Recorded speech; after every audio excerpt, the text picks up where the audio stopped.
Oi, Raíssa. Gente, eu tava assistindo, meio saindo e entrando, porque eu não tava entendendo por que a minha aderência tava sendo bloqueada. Tava experimentando aqui algumas dificuldades nos bastidores, mas vamos dar continuidade. Tô esperando aqui o Marcelo entrar pra gente dar prosseguimento.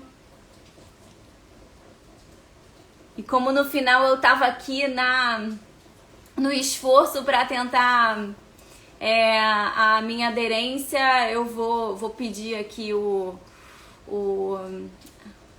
circunstanciamento pelo Marcelo. Oi, Gê. Gê, obrigada por todo o apoio aqui nos bastidores, eu tento, na luta, tentando aderir à live. Mila.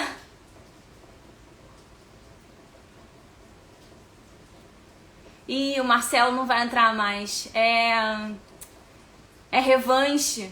É revanche. Só porque eu não aderi na primeira parte, agora tem vingança.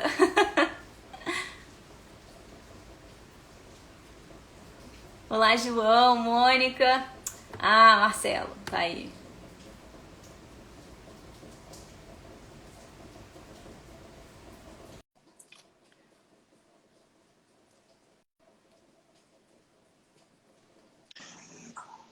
E aí, E aí, pessoal, tudo bem? Tudo bem, Tati? eu juro que não foi contra você, tá? Foi. Eu vi, não Simples foi, assim, poxa. cara. Assim, quando a gente trabalha com a verdade, é muito mais fácil. A É verdade vos verdade, né? libertará. Tá bom, então eu tô falando a verdade, é que eu não tava afim, eu tava tentando assim evitar, só que aí chegou um momento Nossa. que não deu certo. Ia ficar sem graça, né? Falar, deixa eu participar rapidinho. Pois Marcelo estava aqui tava na luta tentando aderir, juro.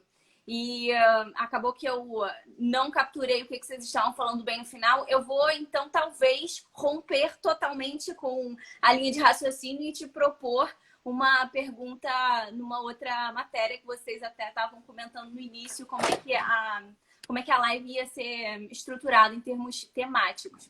Então, a gente sabe que quando normalmente as pessoas discutem PIS e COFINS, elas não adentram nas particularidades setoriais, mas é com Aham. relação a isso que eu queria te pedir para se manifestar no momento.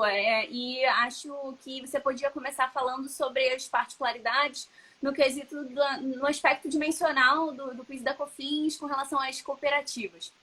É, Tá bom. beleza? Beleza. Sem problemas. E a gente tinha fechado o raciocínio de fato. A gente chegou a falar do julgamento dia 29, falamos do Uhum. 1221 170, conceito de insumo, rolou aquele Vocês viram bate-papo as minhas nosso. perguntas? Eu no desespero, assim, não conseguindo aderir, eu mandei umas É, perguntas. eu Não vi as conseguiram ver, não? perguntas, eu vi. Cara, eu me empolgo. Eu sou péssimo, Não, porque eu relaxa. vou me Eu empolgando, mandei na eu tenho caixinha. dificuldade, porque eu Eu tenho que. mandei na caixinha, não nos Na caixa. comentários. Ah, na caixinha, que fica exatamente aonde essa caixinha? Tem tipo uma bolinha de conversa embaixo, na barra de comentários. Tá vendo? É, só Uma que não. câmerazinha com mais e do lado tem O meu não tem, um não. Juro pra balãozinho. você. No seu não tem? Não, pô, depois, ó, vou printar aqui a tela, pra você não me achar idiota. Eu vou printar aqui a tela e vou te mostrar depois Será que como é é o que meu tá. aplicativo que tá então com alguma coisa errada e por isso eu Ah, não sei consegui lá. aderir? Mas tá tudo certo Bom, aqui, estamos juntos aqui, depois, vamos seguir depois. com a vida. Bom, é isso então. Bom, você pediu para eu falar de tributação setorial, questão específica setorial. Eu vou contar aqui uma história para explicar o porquê que eu sugeri esse tema e o porquê que PIS/COFINS são, na minha opinião, os tributos, junto com o ICMS, mais complexos que nós temos no nosso ordenamento jurídico. E eu tenho a delícia de trabalhar com os dois, né? Com o ICMS eu trabalho no conselho e, como advogado, eu trabalho com PIS/COFINS. Lá no escritório, nós temos alguns clientes que são cooperativas. Eu tenho um sócio que é um super especialista em cooperativa, o Abdo Nasser. Ele foi conselheiro do CARF, ele é superintendente do Sescoop e é sócio do escritório Head da área do cooperativismo. Então, por conta dele, principalmente, nós temos grandes cooperativas. E a gente tem algumas cooperativas que nós somos os advogados das cooperativas e atendemos outros advogados que querem falar com as cooperativas por N motivos. E o que aconteceu foi, recentemente, para ser exato, essa segunda, hoje é terça, ontem tínhamos uma reunião e nós estávamos representando essa cooperativa grande. E aí era um escritório querendo oferecer um serviço de recuperação de créditos, vender um serviço de revisão fiscal. Claro que eu vou atender, não tem problema nenhum, claro, vamos lá, vamos escutar. O Abdo é maravilhoso, Micaela. O Abdo, assim, um cara fantástico, sabe tributário demais, só que ele é apaixonado por cooperativismo, na verdade, para ele é uma religião.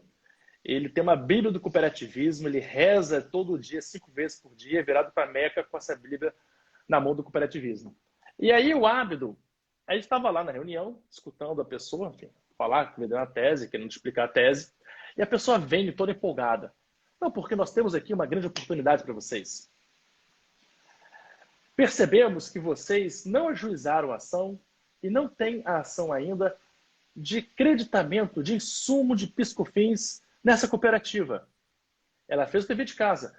Eu vi que o faturamento que vocês declararam na última DF publicada no seu site é na casa de centenas de milhões de reais. Vocês estão no lucro real. E por estar no lucro real, vocês têm direito a insumos. Aí começou a listar. Aquela coisa que a gente já sabe, né? O que hoje, em tese, já saiu, seja em COSIT, CARF, judiciário, que seria insumo de piscofins. E tal advogado, eram dois, super empolgados, falando, gráficos, dinheiro, apresentação, mostrando tudo que poderia. Depois que ele fala, eu só levanto a mão e falo assim, não fui grosseiro, pelo contrário, falei, doutor, olha, tem uma questão aqui que é interessante, que talvez nós pudéssemos trabalhar um pouquinho mais. Eu tenho certeza que vocês colaborariam e muito, por exemplo, com a revisão da base de cálculo, mas essa de insumo tem um motivo pelo qual o nosso cliente não fez nenhum tipo de aproveitamento. É porque, nada obstante o cliente apurar o imposto de renda pelo lucro real, perceba, cooperativa, salvo consumo e agropecuária, sempre é cumulativo, não tem sumo. Ela pode faturar 1 bilhão ao ano. Ela sempre será cumulativa. Não se fala em sumo em cooperativa. Ali o cara ficou sem... Ele ficou sem respirar por uns 2 segundos. Ele não sabia o que fazer. Ele travou ali, naquele momento. Eu juro que eu pensei que ele ia falar que era a conexão, sabe? Tipo assim, meu Deus, e agora? Sabe? Tipo, não tô escutando, entrei no túnel. Pum. Ele ficou sem saber o que fazer. E é muita gente, mas são muitas pessoas que não se atentam a essas questões próprias de piscofins. E aí, eu aproveitei, eu fiquei com essa tapeninha e eu dei uma de professor. Falei, não, mas olha só, tem oportunidades aqui. Por que você, por exemplo, não traz para a gente, em outra ocasião, em outra reunião, se prepara um material para trabalhar para a gente a questão da revisão da base de cálculo? E é isso que eu queria falar. Por isso que eu provoquei a questão do setorial. Hoje, eu ando na rua, se eu chutar uma árvore, cai alguém vendendo uma tese tributária. O que mais tem são pessoas, mas querendo, né, de alguma forma, usar o direito tributário, que é extremamente complexo, aprende uma tese, aprende um recorte de um tema complexo, monta um discurso e vai oferecer isso para uma empresa. Eu tenho algumas preocupações em relação a isso. Porque quando você não entende o todo, qualquer coisa que fuja, como aconteceu com esse colega, um pouquinho mais para um lado para o outro, ele fica sem saber o que fazer. Mas tem muitas oportunidades em relação a piscofins que não dependem do judiciário, não dependem daquelas discussões que nós estávamos tendo no bloco anterior, que a Tati negligenciou por questões pessoais. E, perceba, e tem uma grande chance para nós, colegas, nós advogados, sim, levar algo muito positivo para as empresas. Eu vou dar um exemplo básico, que é a revisão de base de cálculo. Numa sociedade cooperativa, nós temos uma discussão muito grande em relação ao ato cooperativo. O que é ato cooperativo? Entenda uma coisa. Eu falei que cooperativa se submete ao piscofins cumulativo. Então você poderia pensar, 3,65 como regra geral, coloca na receita bruta, tira as exclusões básicas que ele permite, venda cancelada, descontos incondicionais, venda de ativo mobilizado, reversão de provisões, tira aquilo, chega à base de cálculo e aplica o tributo e acabou. Negativo, pequeno panda. Eu vou dar um exemplo de uma cooperativa de crédito. Cooperativa de crédito, né? Bancos, cooperativas de crédito, tem famosas. Uma cooperativa, por si só, além das exclusões gerais de todas as PJs, ela tem direito a exclusões específicas de cooperativa e exclusões da base de cálculo setoriais. Eu vou seguir no raciocínio, já que eu falei cooperativa de crédito, de uma cooperativa de crédito. Eu sou uma cooperativa de crédito aí, tem várias famosas, X. Eu posso tirar da base de cálculo do PIS/COFINS os valores das sobras apuradas na minha DRE, destinados à constituição do FAT. Marcelo, tá de porra nenhuma. Isso é para você ver como o PIS/COFINS é doido. Se eu falei coisas que você perceba, nunca ouvi falar antes, sobra. A cooperativa tem sobra, não tem lucro, é diferente. Eu posso ter sobra e ter prejuízo no mesmo balanço. Uhum. Tão específico que é. Tem um valor, as sobras destinadas para o meu FATS. O que é o FATS? Fundo de reserva e fundo de assistência técnica, educacional e social. Eu tiro isto da base de cálculo do meu PIS/COFINS, se eu constituir o FATS. Isso toda cooperativa pode fazer. Além disso, uma cooperativa de crédito, ela não vai tributar PIS/COFINS sobre o ato cooperativo. Ato cooperativo não paga PIS/COFINS, não paga nem IR imposto de renda e é isento de CS. A grande dificuldade é discutir e descobrir o que é ato cooperativo. Vou dar um exemplo. A própria legislação, quando nós vamos na IN 1911, ela fala para a gente no 294. Olha, é ato cooperativo, integra a base de cálculo de um ato cooperativo a receita de juros e encargos recebidos associados. Ou seja, eu sou um banco, uma cooperativa de crédito. Os juros que eu recebo do dinheiro que eu emprestei do meu associado não integra a base de cálculo do meu PIS/COFINS. E isso, vamos combinar, é o grosso da receita de um banco. Os juros que ele recebe. E isso está na IN, isso está na lei. Isso é rever em DNT a base de cálculo de alguns setores. Eu poderia trazer aqui milhões de exemplos, mas o exemplo, na verdade, serviu apenas para criar um alerta. Essa parte de você olhar para um setor específico, entender como é que funciona aquele setor e fazer um trabalho de revisão fiscal, pode ser mais interessante do que trabalhar as teses. A tese está usando vermelho. A tese, como eu te falei, você disputa hoje em dia com pessoas que vão ficar disputando, inclusive, nos honorários. Ah, eu cobro 15%, eu faço por 10%. Ah, eu faço por 5%, só quando depois de tiver, sabe? Então, eu repeço isso. O PIS/COFINS, hoje, tem uma vantagem. Ele está com a sua legislação, quase toda ela consolidada na EN 1911.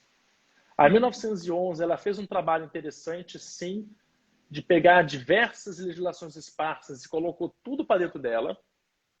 E quando você entende algumas questões próprias setoriais, agropecuária tem várias, energia elétrica tem várias, você começa a se diferenciar.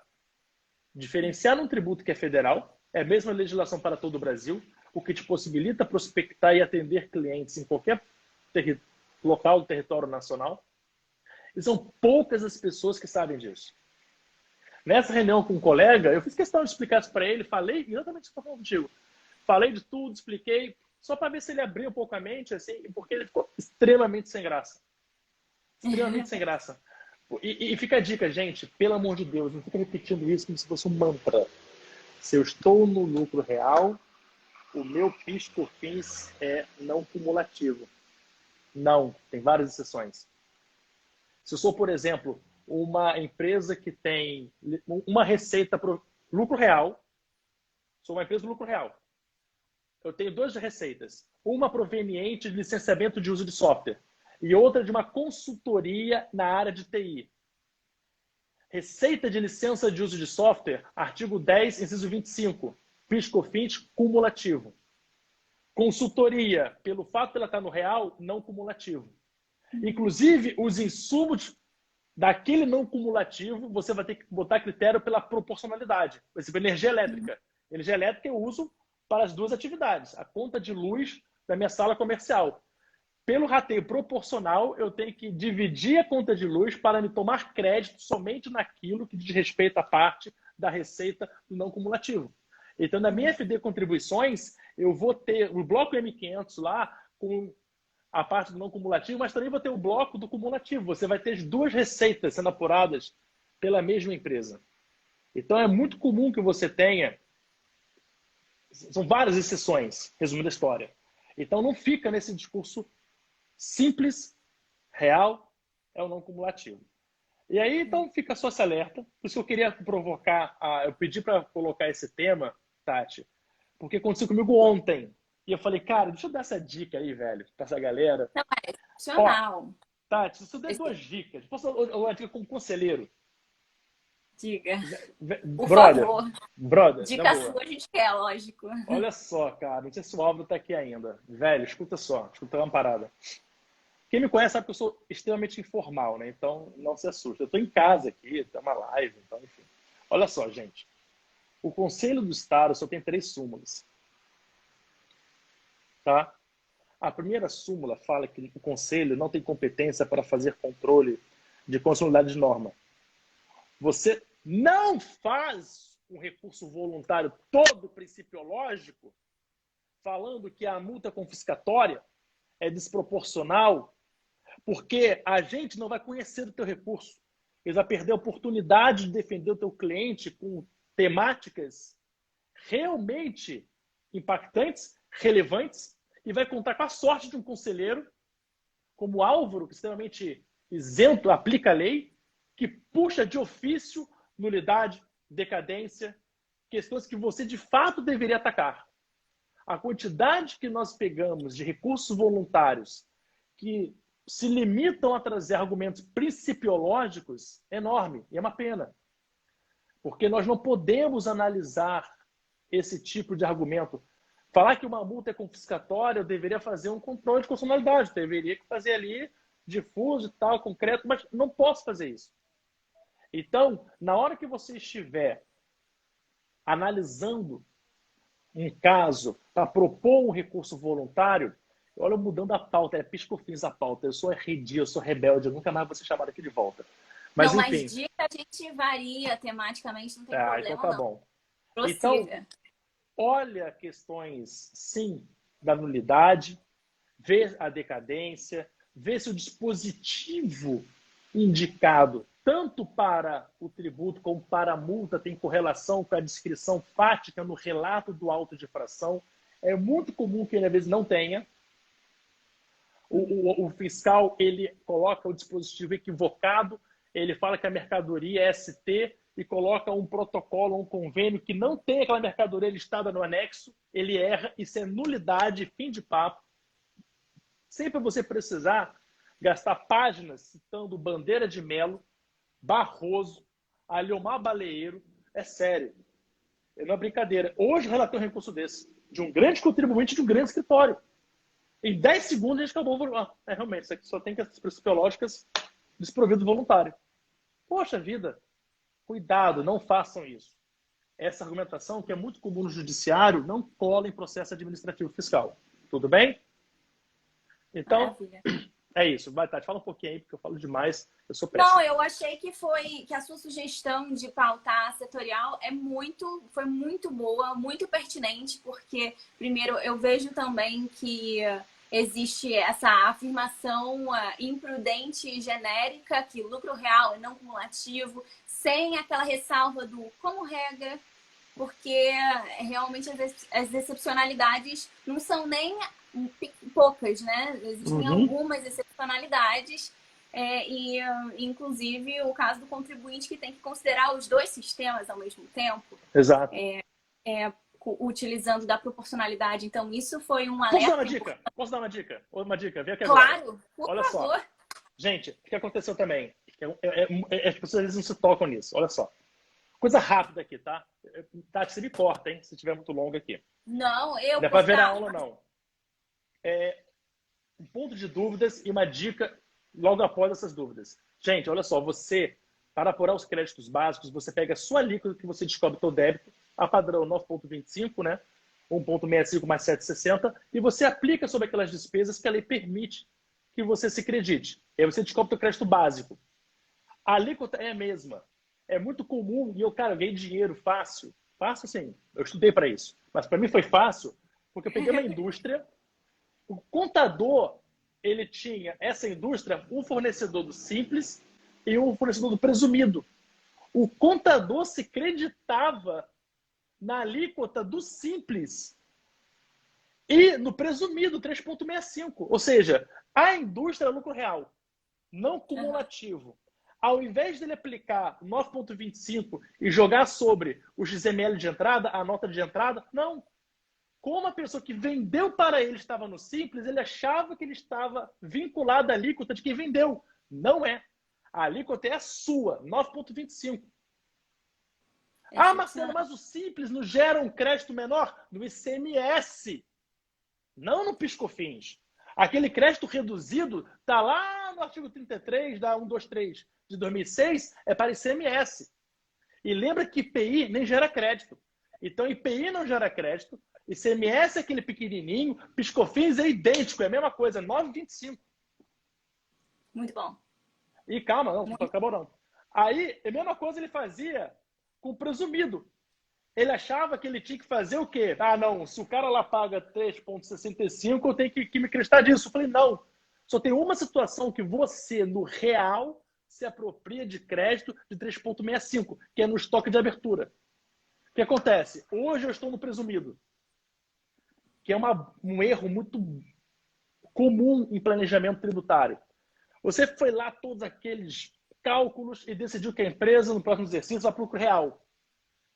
Primeira coisa que o advogado grande João Gasparino, meu amigo, tudo bem? Esse é o cara. Primeira coisa que o advogado tem que fazer. Você vai para o real ano que vem? Olha só, eu não quero você carregando estoque desse ano para o outro. Por quê? Tudo que ele tiver de mercadoria no estoque neste ano, que ele ainda está no presumido, ele vai levantar um estoque de abertura e esse estoque vai gerar um crédito de 3,65 que ele se aproprie na proporção de 1/12 ao longo do próximo ano.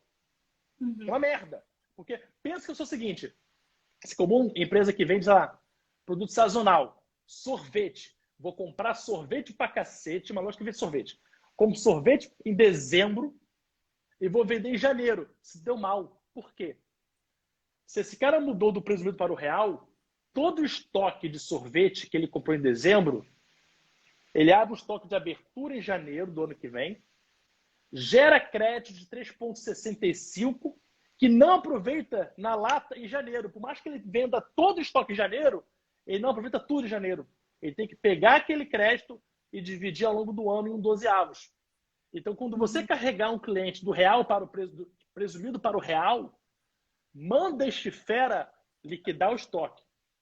Porque aí ele tem que comprar a mercadoria para revenda no ano que ele já estiver no real. Que aí o crédito de entrada vai ser 9,25 e não 3,65.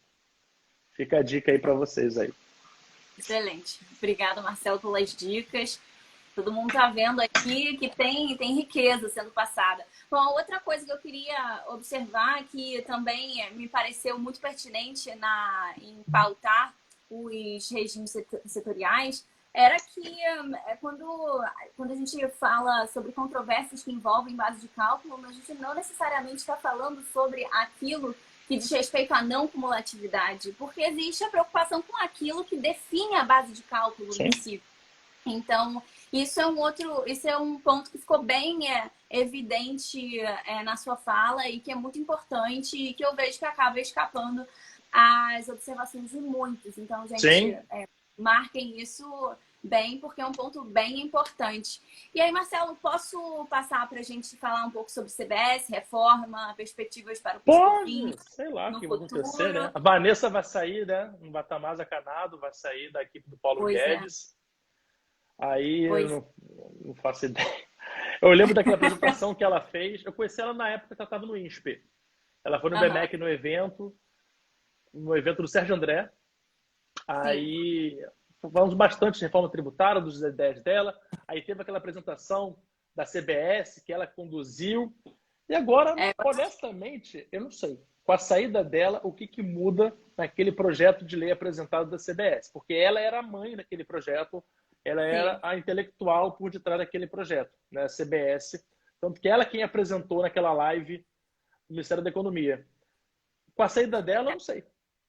Eu não É sei, bom, viu? a época eu tinha assistido essa apresentação. Eu confesso que eu não fui comprada. Não, nem um pouco. Excelente a Vanessa, excelente a apresentação, mas eu confesso que eu não fui comprada pelo Não, nem um projeto, não. pouco. Nem um pouco. E Aquilo, nossa senhora. Aquilo para quem é de serviço vai ser horroroso, né? Porque a gente não tem insumo, cara. A gente não tem crédito, pessoal de serviço. História de pois- advocacia, qual o crédito? O computador? Porque não hoje em é, dia, pois daqui a é. pouco, nem mais aluguel vai ter. Eu Sala. lembro que fui ler o projeto e, óbvio, li também as razões, né? A exposição de motivos, subscrita pelo ministro Paulo Guedes. E uma das coisas mais levantadas ali, uma pauta principal, era a simplificação.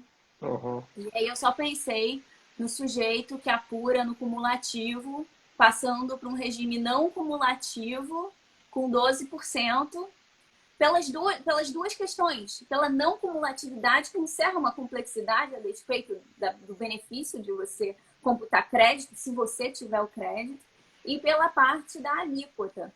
E aí, então, eu queria te perguntar o que você acha sobre essa história da simplicidade. Cola a simplicidade? Então, quando lá atrás, né, foi publicado o PL 3887, teve a live da Vanessa e vários debates sobre a questão da simplificação. Eu vou ser sincero, vou tentar ser o mais breve aqui, porque eu acho que isso vai mudar tudo. Eu acho que a saída dela talvez tenha uma ligação com uma mudança de planos do governo, com o que estava sendo feito de planejamento para a reforma tributária. Não acho que vai E seguir. além disso, tem vários grupos de interesse que já estão muito em cima, pleiteando emendas àquele projeto. Ele não vai Sim, sair na sua redação originária, acho muito improvável. Se sair claro, alguma coisa. exatamente, se isso é alguma coisa. Porque perceba, uma alíquota de 12% é altíssima, uma alíquota dessa. Pô, mas você vai ter possibilidade de gerar créditos sem essa preocupação de saber se é insumo, o que é insumo. Basicamente, a promessa era de créditos mais irrestritos. Não acredito nessa promessa. Sendo bem transparente contigo. E aí, eu peguei aqui uma consideração, olha só. Peguei aqui uma consideração que, quando a gente lembra dos motivos que fundamentaram esse PL, vamos lá. A gente olha aqui. Eu vou lembrar, voltando no tempo, da exposição de motivos da COFINS não cumulativa. Não é do PL. É da Lei 10.833. Olha o que prometia essa lei. A gente sabe o fuzuê que hoje é a não cumulatividade de PIS/COFINS. Mas Eu olha tô presumindo o que é. a promessa da lei. Tô presumindo. Expressivo ganho de eficiência econômica. Redução do artificialismo das decisões dos agentes sobre a estrutura de negócios. Empresas do mesmo setor econômico não terão mais distintas cargas tributárias. Melhor alocação dos fatores de produção. Carga tributária para o consumidor final correspondente à alíquota nominal. Desoneração de bens de capital. De exportações. E por aí vai. Fera, cara. Olha o golpe, cara. Tá aí, cara. Quer quem quer. Tipo, essa era a exposição de motivos da COFINS não cumulativa, da 1833. Óbvio que nada disso foi cumprido. E eu acho que a gente não aprendeu a lição. Porque, honestamente, replicamos basicamente o mesmo discurso no projeto de lei ordinária 3887. A verdade é essa. E uma das coisas que mais na minha opinião, me causou assim, estranheza, que eu anotei aqui rapidamente, que temos que lembrar, a proposta do governo era, eu não sei mais o que vai acontecer, mas era faseada em 4 momentos, lembra? Primeira fase, PIS/COFINS, CBS, a alíquota de 12%, depois teríamos uma reforma do IPI, criando um tributo seletivo, depois reforma no imposto de renda, com tributação de dividendos, e inclusive algumas deduções desaparecendo. Finalmente, a quarta fase seria a folha de salários, uma desoneração e criação de um tributo digital sobre transações eletrônicas. Esse era o escopo do governo, e a ideia é que, inclusive, essa proposta do governo se plugaria na PEC 45 da Câmara, lá do IBS da Câmara. Uhum. Sendo bem transparente, eu acho que tudo isso caiu por terra, ou está para cair por terra. Eu acho que alguma coisa vai acontecer. A série da Vanessa, o relatório da reforma tributária está prometido para essa semana ainda. Eu acho assim, cenas para os próximos capítulos. Não quero fazer muito exercício. O relatório da reforma tributária já foi prometido para, sei lá, umas 2 semanas atrás, né? Volta e meia, alguém promete para alguma data e estão só postergando. Exatamente. Isso aí vai morrer, eu acho. Exatamente. Agora, você falou simplificação e redução de litigiosidade. É bom lembrar que não é bem assim, até porque no próprio texto da PEC 45 vai ter um período que você vai ter o sistema tributário atual ainda valendo, ou seja, discussões atuais ainda vão continuar durante um tempo. Você não vai ter uma virada de chave imediata. Ou seja, por mais que nós tenhamos um novo sistema tributário, ainda que seja da PEC 45, tudo aquilo que foi judicializado e será judicializado nos próximos 5 anos, você ainda vai ter repercutindo na economia daqui a quanto tempo.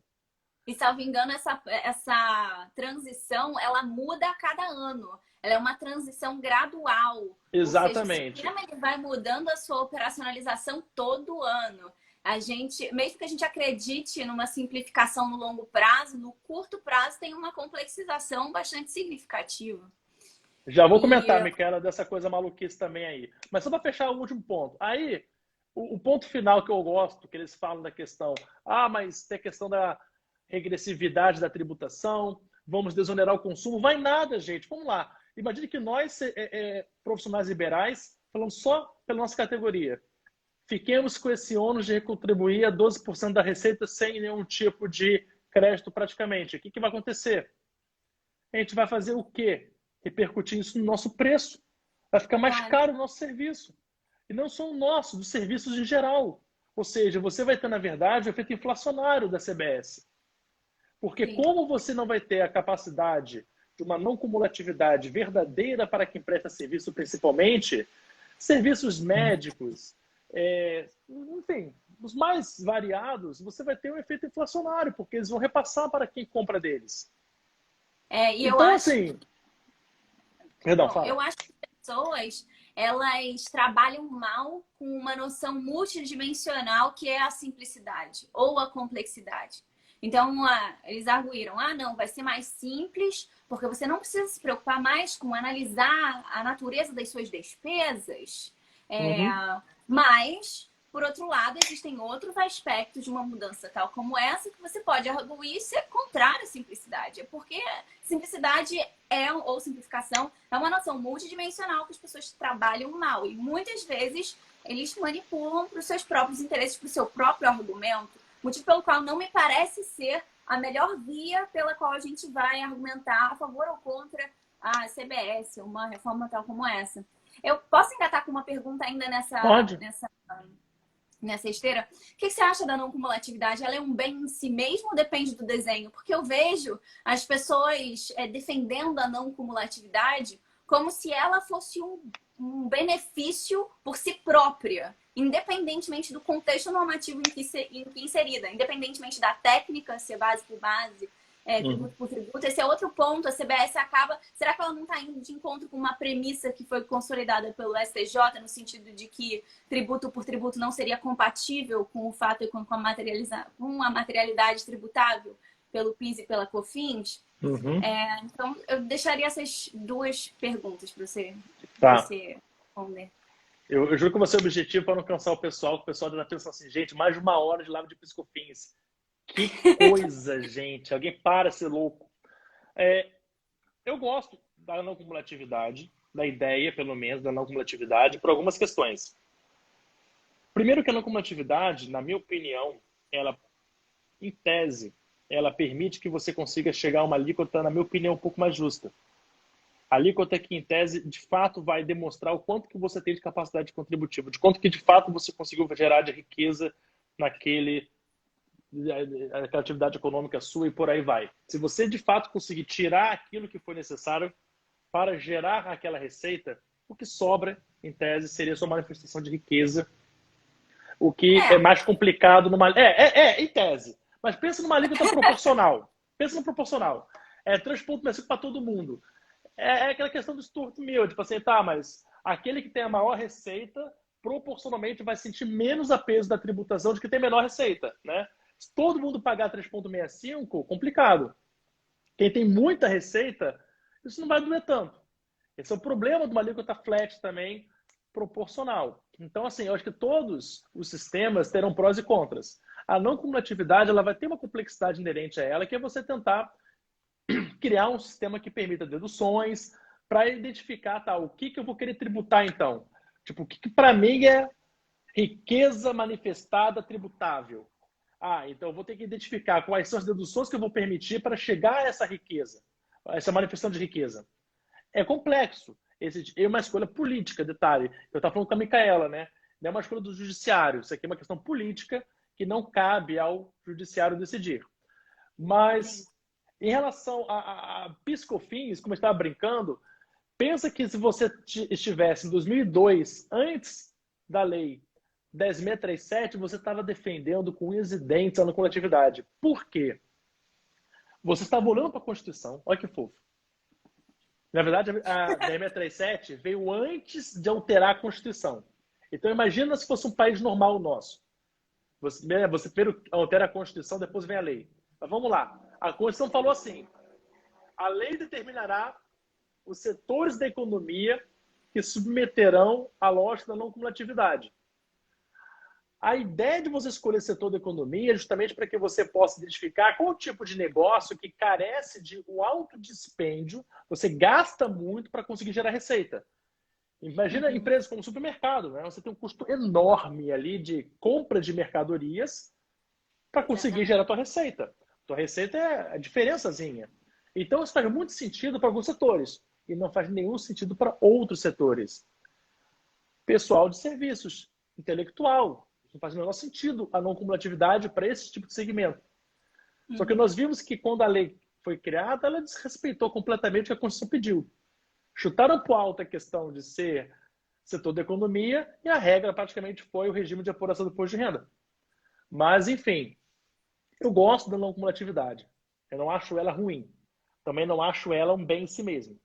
Eu acho que depende, de novo, da técnica que você vai adotar. A CBS, na minha opinião, ela peca. O principal, na minha opinião, pecado da CBS é que ela ignora isso. Ela tenta criar um sistema único, tentando simplificar um cenário fático jurídico que é por si só complexo. E a gente ignorar a complexidade inerente a relações sociais e jurídicas que nós temos é dar um tiro no pé. A gente vai criar um sistema falho. E está botando todo mundo no mesmo balaio que são diferentes. Né? Você está botando um supermercado no mesmo sistema de uma pessoa que está ali trabalhando com o seu computador, e não tem nenhum empregado, e está agora pagando 12% sobre a receita dela. Não faz o menor sentido. Não vai ter nenhum tipo de crédito. A alíquota nominal dela vai ser 12%. Então, esse é o problema. Por isso que eu gosto Enfim, foi o que você falou. Não tem como trabalhar a simplificação assim, né? Tipo, simplificar, vai ser todo mundo igual. Como não se fosse vira caneta. só. É tipo a Zélia, sabe? De Cardoso. Não tem mais inflação no Brasil. Um decreto vai resolver a inflação no Brasil. Pá! Dá uma canetada. Como se isso fosse mudar a realidade dos fatos, né? Tributo por tributo incompatível com a materialidade tributada. Pelo PIS e pela COFINS ou pela CBS, na eventualidade de uma CBS que está parecendo improvável. Sim. Não tem como. Mantenha o subtrativo indireto, vai ser melhor. Eu acredito, pelo menos. Eu tinha separado também fazer uma pergunta para você a respeito de que reformas poderiam ser efetivamente levadas a efeito para aprimorar a legislação do PIS e da COFINS, se você vislumbra benefício na unificação e se a saída seria talvez um projeto diferente desse, mas um projeto de unificação. Olha, vou ser sincero, eu acho hoje, se nós tivéssemos, como estávamos falando no bloco anterior, um projeto de lei que equalizasse alguns problemas que nós temos hoje. Até hoje nós temos a Lei 9718, com uma base de cálculo diferente da 10637, 10833, por conta daquela questão de ser anterior à emenda 20 de 98. Né? Então, a base de quem está no cumulativo é diferente do não cumulativo. Resolve isso. Não faz sentido. Um paga receita financeira, o outro não paga receita financeira. Isso não foi uma escolha legislativa. Esse é o meu ponto. Eu acho que política fiscal tem que vir do legislativo. A gente não pode ter uma tributação discrepante construída com base em decisões judiciais. Não. Isso não é política fiscal. Então, primeiro ponto. Exatamente. Então, temos que ter uma lei que resolva isso. Então, olha, equaliza as bases. As bases são as mesmas. É a totalidade das receitas, operacionais e não operacionais? Ok. Então, vai ser a mesma base de cálculo para todo mundo. Esse é o primeiro passo, na minha opinião. Que eu já resolveria. Um segundo ponto que eu acho que o Piscofins precisa demais resolver é essa questão dos créditos básicos.